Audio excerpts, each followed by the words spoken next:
আজকে আমাদের যে দাবি, আপনারা জানেন যে গতকাল আমাদের এক সহকর্মী এবং ইনকিলাব মঞ্চের মুখপাত্র আমাদের শরীফ উসমান হাদি ভাই, তার উপরে সন্ত্রাসী হামলা হয়েছে, তাকে গুলিবর্ষণ করেছে। সে এখন মৃত্যুর সাথে পাঞ্জা লড়ছে। তো এই কারা হামলা করছে, কেন হামলা হচ্ছে, প্রশাসনের এই উদাসীনতার এই অবহেলার কারণেই কিন্তু এই ঘটনাগুলো ঘটছে। আপনারা জানেন কুষ্টিয়াতে অনেক জুলাই যোদ্ধা এবং ট্রাইব্যুনালের সাক্ষীদেরও এরকম হুমকি দেওয়া হচ্ছে। আমরা যারা জুলাই যোদ্ধা আছি তারা আমরা খুব আতঙ্কের মধ্যে আছি।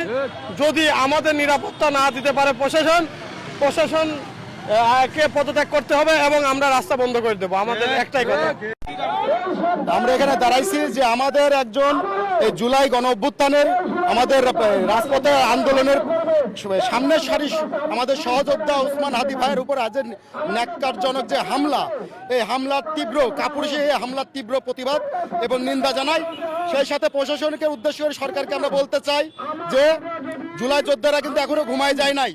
এই ফ্যাসিবাদকে যদি জুলাই যোদ্ধারা বিতাড়িত করতে পারে, এই জুলাই যোদ্ধারা কোনো রাজনৈতিক শক্তি দীর্ঘ 17 বছর ফ্যাসিবাদকে বিতাড়িত করতে পারিনি। আমরা জুলাই যোদ্ধা এই ছাত্র জনতার গণ অভ্যুত্থানের ফ্যাসিবাদ বিলুপ্ত হয়ে আমরা আপনাদের হাতে ক্ষমতা দিয়ে গেছি। আপনারা যদি আমাদের নিরাপত্তা দিতে না পারেন, আপনাদের মতো কাঠপুতুলের এই রাষ্ট্রে থাকার তো কোনো অধিকার নাই।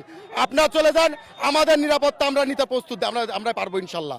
আমি আবারও বলতে চাই, এরপরে আমাদের গণতান্ত্রিক আন্দোলনের প্রতিটা রাজনৈতিক দলের প্রতিটা সৈনিক আমাদের ভাই, সে যে দলেরই মতের যে দল যে কোনো মতেরই হোক, আমাদের কোনো ভাইয়ের উপরে যদি এরপরে হামলা হয় আমরা কঠোরভাবে এর ব্যবস্থা নেব।